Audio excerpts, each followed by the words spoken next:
Mas mesmo tendo o seu intelecto muito bem trabalhado, você muitas vezes abre o escritório e o cliente não chega até você. Sim. Que foi o que aconteceu comigo. Mas você abriu o escritório lindíssimo em Moema. Lindo em Moema, uma graça, uma coisa linda. Mas o cliente não chegava, o cliente não vinha, né? Eu tinha acabado de concluir o meu mestrado, quer dizer, eu já tinha ali, eu entrei no mestrado logo depois que saí da faculdade, né? Então eu tinha acabado de concluir o mestrado, o escritório era lindo, mas por que o escritório era lindo e o cliente não vinha? Porque eu não tinha a menor noção, o menor conhecimento de técnicas, em primeiro lugar, de marketing, né? Gente, e aí assim, eu não tô falando de uma coisa que aconteceu faz 5 anos, né? Eu tô falando de uma coisa que aconteceu, bota aí uns 20 anos aí pra trás, né? Eu fiz 20 anos de docência, olha, eu fiz 20 anos de docência em 8 de março. E quando que as coisas começaram a melhorar? Quando eu ingressei na faculdade como professora, porque aí eu comecei a me tornar mais conhecida, porque naquela época não tinha rede social, não tinha Instagram, né, não tinha Orkut, naquela época a internet era discada, pelo amor de Deus, né. Então assim, as coisas eram muito diferentes, mas eu descobri uma coisa às duras penas, que o que faz a advocacia é a clientela. Você pode ter um escritório lindo, se não entrar o cliente, você só tem um espaço físico. E aí você não vai amealhando experiência, porque você precisa do cliente para ter experiência. E aí uma coisa que eu vejo hoje, que eu acho super interessante, é o seguinte: com o advento das redes sociais, o que a gente mais vê são cursos que te dão a possibilidade de você amealhar clientes. Então o curso te ensina a fazer o marketing, o curso te ensina a se tornar uma autoridade num determinado assunto por aquilo que você posta, né?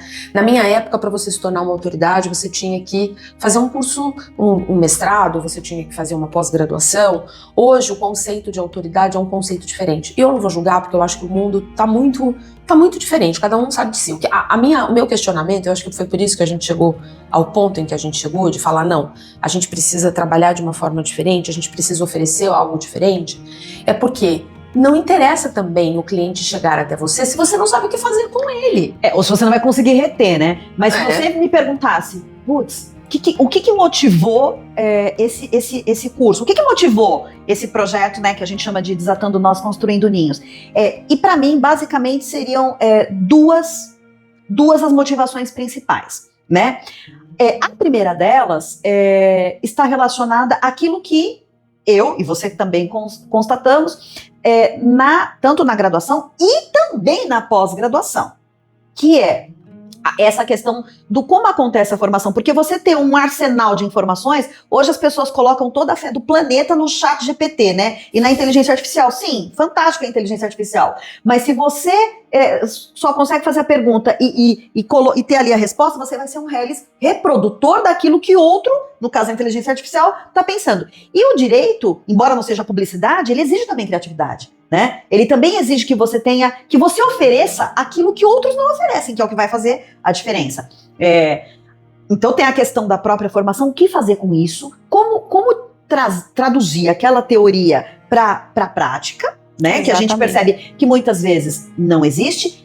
A questão das hard skills e das soft skills, porque a pessoa sai com conhecimento, com informação, muita informação, mas se ela não tem, para nossa área especificamente, né? Se ela não tem jogo de cintura, se ela não tem autocontrole, se ela não consegue identificar nela mesma as dificuldades dela, o que ela precisa melhorar, o que ela tem como potencialidade, e não consegue identificar isso no outro, é um problema. Isso é treinável? Isso lógico é treinável, lógico que é. Então, se me perguntassem, seriam essas. Essa é a primeira grande questão. E a segunda? A segunda é aquilo que eu constato, e você constata também, fora da academia, ou seja, na advocacia. Porque a gente lê. Olha, a gente lê peças que eu sinceramente, eu não sinto apenas vergonha. Eu sinto muito.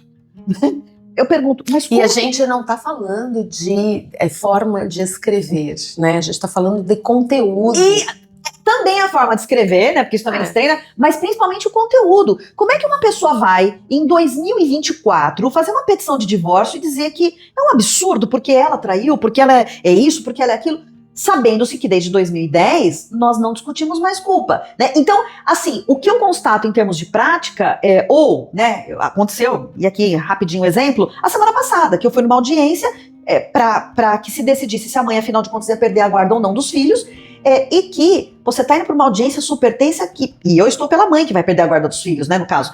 Você vai recém-contratada, né? Contratada uma semana antes, mas por quê? Porque já tinha atuado para a mulher há 10 anos atrás, quando deu problema de novo com o pai das crianças, ela disse, eu não tenho condições de pagar os seus honorários, e aí tem um ponto, né? E eu sempre disse isso para os alunos, você cobra o que você tiver que cobrar.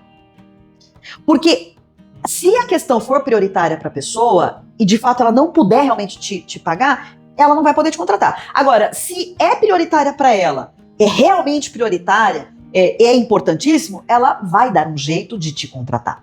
Bom, enfim, ela não me contratou. 2 anos depois, ela vem me procurar de novo. Ela falou assim, olha, eu não pude te contratar naquela ocasião e a coisa degringolou. E aí eu fui ler os processos, degringolou de verdade. Bom, eu tô indo lá numa audiência. É uma audiência que ela tá numa situação extremamente vulnerável. Prestes a perder a guarda dos filhos. Eu vou chegar com os pés no peito? Lógico que não. De ninguém. Nem do juiz, nem do promotor, nem do advogado da parte contrária, nem da parte contrária. E vai pensar, inclusive, na comunicação visual, né? Claro! Como é que você vai chegar nessa audiência de uma forma acolhedora, tranquila? Sim! Não, eu vou assim... Bandeira, você vai de branco. Eu vou quase que com, assim, uma tradução jurídico-processual de método do príncipe de Maquiavel, né? Claro, por quê? Porque se eu chegar com o pé no peito, ela já tá na posição, é só chutar pra dentro do, né? E aí, o que é interessante, no curso da audiência, o promotor diz, agora que, ele disse exatamente assim, agora que temos uma profissional, acredito que nós possamos enxergar a luz no fim do túnel. E no final da audiência, a juíza cumprimenta. Parabéns pelo trabalho. Pergunta pra mim se a mãe perdeu a guarda dos filhos. Graças a Deus. Não. E pergunta pra mim se eu já não saí com trabalho pra fazer conjuntamente com o advogado da outra parte. Sim, estamos trabalhando nisso agora, inclusive. Ou seja, é a segunda motivação. Porque eu acho que o Desatando Nós, Construindo Ninhos, não é um curso, né? É traduzir literalmente para aqueles que se ajuntarem a nós numa grande comunidade, a ideia de que essa cultura do direito, de que tem que ser tiro, porrada e bomba, ela tem que mudar. Porque as relações são mais complexas, a sociedade muda e as pessoas precisam entender que o melhor advogado nem sempre é aquele que vai chegar batendo no peito das outras pessoas. É um caminho certo para mudar o cliente. Então, você tem que ser combativo. Mas não combatente. Exatamente.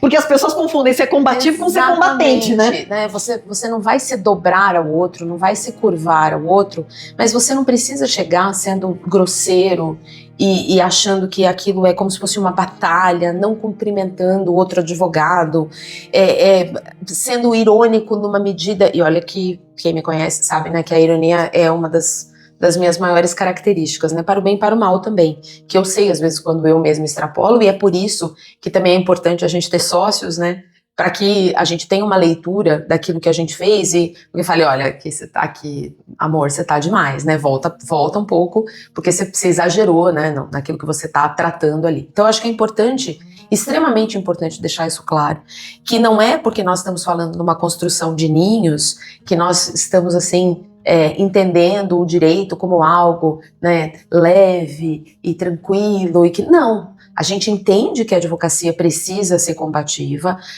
mas a gente também entende que existe um momento que a gente tem que falar assim, olha, nós vamos conversar sobre isso, é uma conversa que a gente está tendo, nós não vamos impor posicionamentos aqui, nós vamos dizer, olha, eu estou dizendo para você o que está doendo desse lado aqui, vamos ver se a gente consegue construir, né, é aquela famosa frase, né, a gente tem que construir as pontes e não destruir os muros, né, como é que é destruir muros e construir pontes, não é isso? Então assim, eu acho que a gente precisa buscar isso, ter essa visão, eu acho que isso também está um pouco perdido, né? Sim. Nesses sistemas que a gente tem visto e nesses cursos. E assim, óbvio que a gente tem que falar de direito material e de direito processual, mas a gente tem que falar de direito material e de direito processual sob essa perspectiva.